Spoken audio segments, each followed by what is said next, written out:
और हीरो कैसे में वेलकम करता हूं अपने यूट्यूब चैनल नशा पढ़ाई का में मैं अविनाश सर। और आप लोग बात करेंगे प्रश्नावली 3.3 एनसीईआरटी 10th क्लास मैथ्स का तीसरा का 6 नंबर क्वेश्चन, मतलब इस एक्सरसाइज का लास्ट नंबर क्वेश्चन है तीसरा का 6।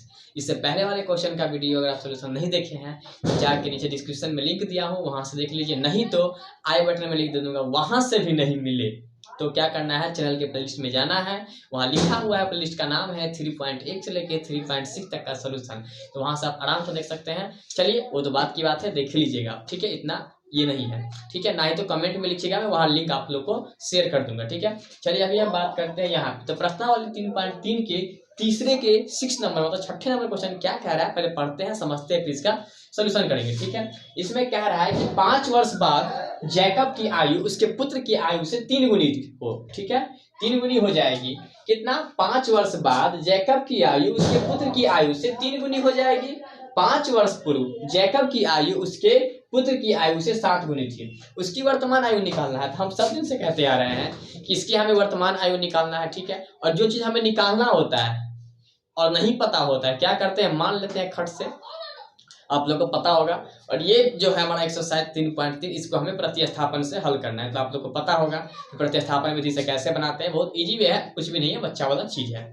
तो क्वेश्चन समझना है कि 5 वर्ष बाद जैकब की आयु उसके पुत्र से 3 गुनी हो जाएगी, ठीक है। जबकि 5 वर्ष पूर्व पहले जैकब की आयु उसके पुत्र की आयु से 7 गुनी थी, ठीक है। तो इसकी हमें वर्तमान आयु निकालना है। अब हमारे पास क्वेश्चन दिया गया है तो हम क्या जानते हैं, तो हम जन्मों जन्मांतर से जानते हुए आ रहे हैं कि हमें सॉल्यूशन लिखना है, नहीं तो हिंदी में हल लिखना है। चलिए देखते हैं क्वेश्चन क्या है, सॉल्यूशन होता है क्या है, नहीं ऐसा टर्म एंड कंडीशन। तो पहले हम लिख लेंगे सॉल्यूशन, ठीक है।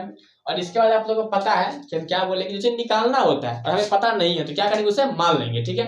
तो यहाँ हमें क्या नहीं पता है, तो जैकब की आयु नहीं पता है और ना ही उसके पुत्र की आयु पता है। तो फटाफट बता लीजिएगा क्या लिखेंगे। तो माना कि जैकब की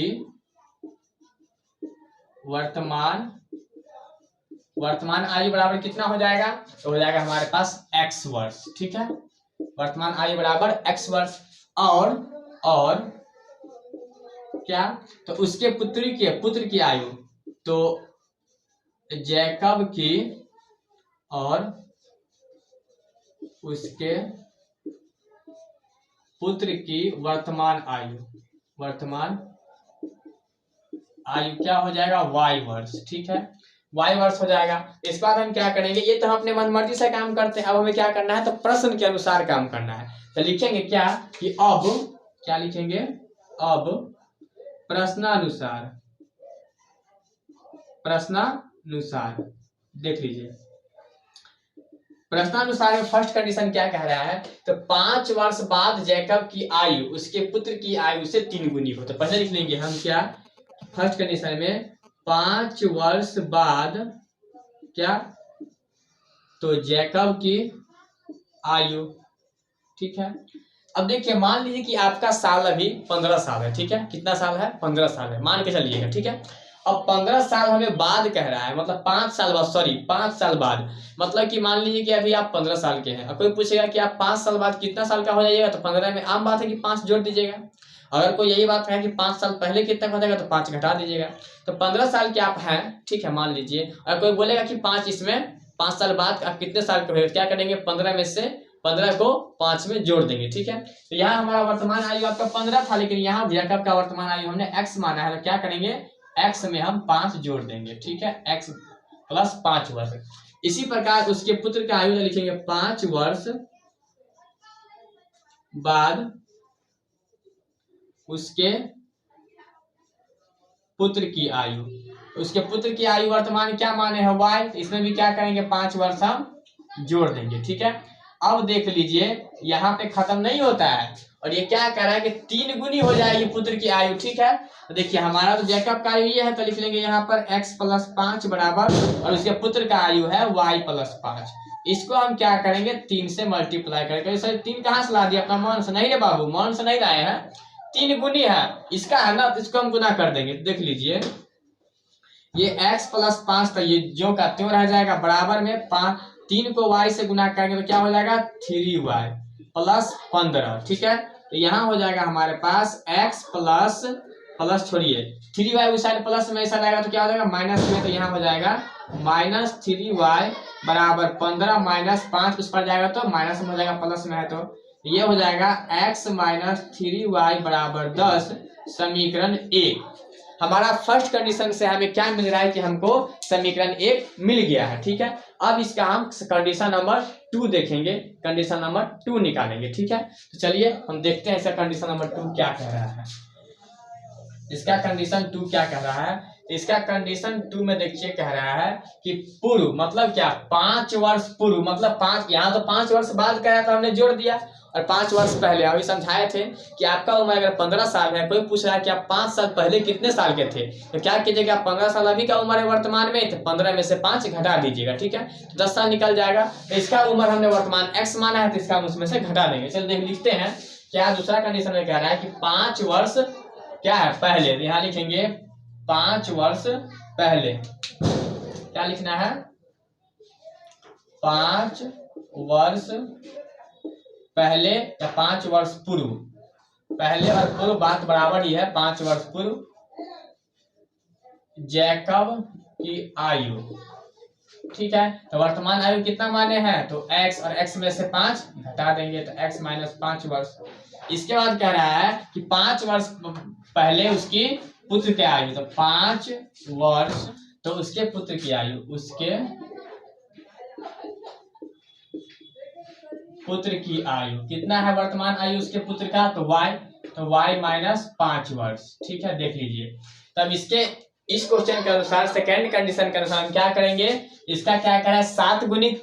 ठीक है, 7 गुणित थी तो देख लो x - 5 यहाँ लिख देंगे और बराबर y - 5, इसको क्या करेंगे 7 से मल्टीप्लाई करेंगे। यहाँ 3 गुनी था तो हमने 3 से मल्टीप्लाई किया था, और यहाँ 7 गुनी है तो इसको हम 7 से मल्टीप्लाई करेंगे। ठीक है, देख लीजिए इसके आगे, तो x - 5 तो हमारा जो का त्यों रह जाएगा, x - 5 तो हमारा जो का त्यों रह जाएगा। इसके बाद क्या करेंगे 7 को y से गुना करेंगे, 7y - 35। अब क्या होगा ये, तो x और 7y इस पर प्लस में है, इस पर आएगा तो माइनस में हो जाएगा, -7y बराबर ये 35 तो माइनस में है, ये माइनस में 35 रहेगा ही, और ये उस पर जाएगा तो प्लस में 5 हो जाएगा। देख लीजिए, तो x - 7y बराबर क्या हो जाएगा, माइनस की संख्या ज्यादा है तो -30। और हमारे पास यहाँ पे क्या मिल रहा है कि फर्स्ट कंडीशन और सेकेंड कंडीशन से हमारा फर्स्ट समीकरण और सेकेंड समीकरण मिल रहा है। यहाँ वर्ष लिख लीजिएगा। ठीक है, वर्ष ही है। यहाँ हमारा फर्स्ट कंडीशन और सेकेंड कंडीशन से हमारा समीकरण 1 और समीकरण 2 मिल गया है। तो हम क्या करेंगे, जब हमारा समीकरण 1 और समीकरण 2 मिल जाता है तब इसको प्रतिस्थापन विधि से हल करेंगे। ठीक है, देख लीजिए प्रतिस्थापन विधि से हल कैसे करेंगे, तो अब हम लिखेंगे कि प्रतिस्थापन विधि से हल करने पर। ठीक है, इसके नीचे हम लिखेंगे प्रतिस्थापन विधि से हल करने पर। देख लीजिए,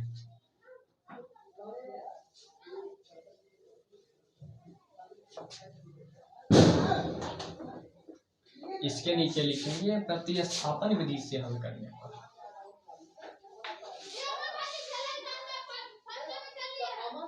देख लीजिए कैसे इसके नीचे हम हल करते हैं।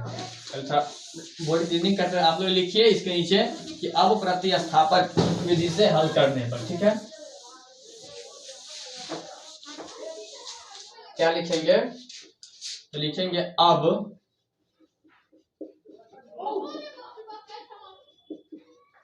प्रतिस्थापन विधि से हल करने पर। समीकरण जो हमारे पास है लिख लेंगे, समीकरण क्या दिया है हमारे पास, तो x माइनस क्या है, तो x - 3y बराबर 10 समीकरण 1, और दूसरा है x - 7y बराबर -30 समीकरण 2। ठीक है, देख लीजिए। अब इसमें से आप लोगों को प्रतिस्थापन में पता होगा कि जो समीकरण हमारा छोटा होता है, हम आपको बोले हैं उसको तोड़ देना है, उसको हल करेंगे। तो हमारे ख्याल से ऊपर वाला छोटा है, ऊपर वाले को हम हल करते हैं। तो लिखेंगे समीकरण 1 को हल करने पर, समीकरण 1 क्या है, तो x - 3y बराबर 10, इसीलिए x बराबर 10 + 3y क्या हो जाएगा, इसीलिए x बराबर 10 और प्लस में आ जाएगा क्योंकि यहाँ माइनस में है, तो 3y और हमारा समीकरण ये 3 हो गया। अब क्या करेंगे, जब हमारा समीकरण 3 1 को तोड़ के निकाले तो इसका मान कहाँ रखेंगे, 2 में। अगर हम 2 को तोड़ के निकालते तो 1 में रखेंगे, तो यहाँ हमने 1 को तोड़ा है तो इसका मान हम 2 में रखेंगे। यहाँ लिखेंगे क्या, तो समीकरण 2 में x बराबर 10 + 3y रखने पर, ठीक है। तो हमारे पास समीकरण 2 क्या है, तो x - 7y बराबर -30। x के जगह लिख देंगे हम क्या, तो देख लीजिए 10 + 3y - 7y बराबर -30, ठीक है। इसके बाद देखिए यहाँ बना रहे हैं, देख लीजिएगा तो क्या बनेगा, 10y जो है यहाँ 3y है तो यहाँ लिख लेते हैं 3y - 7y में से 3y जाएगा, उल्टा घटेगा तो क्या हो जाएगा हमारे पास -4y बराबर। अब देखो -30 में से यहाँ बराबर का -30 तो लिख लेंगे और ये उस पार जाएगा तो माइनस हो जाएगा, कितना -10। तो हमको क्या मिल रहा है, -4y बराबर -40। तो इसीलिए y बराबर -40 बट्टा -4, माइनस से माइनस कट गया, 4 दाही का 40। तो हमारे पास इसीलिए y बराबर 10 आया, ठीक है। अब क्या करेंगे, जो हमारे पास ये y बराबर 10 आता है इसका मान हम समीकरण 3 में लिखते हैं। तो लिख लेंगे क्या, कि समीकरण 3 में y बराबर 10 रखने पर, कितना रखने पर, 10 रखने पर। तो समीकरण 3 हमारे पास क्या है, तो x बराबर 10 + 3y। तो लिख देंगे 10 + 3 और y के जगह गुने में 10 हो जाएगा। तो हमको क्या मिल रहा है कि 10 + 30 बराबर 40, इसीलिए x बराबर 40 आ गया। तो ऊपर में हम क्या माने थे कि जैकब की आयु है ना, हाँ जैकब की आयु वर्तमान कितना, तो x माने थे और उसके पुत्र की y। तो यहाँ लिख लेंगे हम, क्या लिख लेंगे, इसके नीचे लिख लीजिएगा कि इसीलिए जैकब की वर्तमान आयु बराबर x बराबर कितना निकला है, तो 40 वर्ष, x बराबर 40 वर्ष, ठीक है। और इसके बाद उसके पुत्र की आयु, तो उसके पुत्र की वर्तमान आयु कितना माने थे, तो y, क्या हो जाएगा, y कितना निकला है, तो 10 वर्ष, ठीक है। तो हमारा क्या निकला, इसका ये हमारा पास आंसर हो गया। क्या हो गया, आंसर हो गया क्या, तो जैकब की आयु हमारे पास 40 वर्ष मिला है और उसके पुत्र की आयु 10 वर्ष। तो हमारे साथ साथ इस एक्सरसाइज का प्रश्नावली 3.3 के तीसरा का छठा number question, last number question खत्म हो गया, फिनिशिंग हो गया एक्सरसाइज। तो अब कमेंट में बताइएगा कैसा लगा, कितना समझ में आया, नहीं समझ में आया। फिर मिलते हैं हम लोग अगले वीडियो में। अगर चैनल पे नए हैं तो सब्सक्राइब कर दीजिएगा, बेल आइकन दबा दीजिएगा और अच्छा लगेगा तो अपने फ्रेंड के साथ शेयर कर दीजिएगा, ताकि वो भी कहीं पढ़ता हो, मैथ में दिक्कत हो तो यहाँ से पूरा सोल्यूशन उसको अच्छा से समझ में आ जाए। और तब तक के लिए पढ़ते रहिए, मस्त रहिए, जबरदस्त रहिए, बेस्ट रहिए। फिर मिलते हैं अगले वीडियो में अगले एक्सरसाइज के साथ, जिसका नाम है 3.4, ठीक है। तो इसको देखेंगे, तब तक के लिए लव यू, बाय।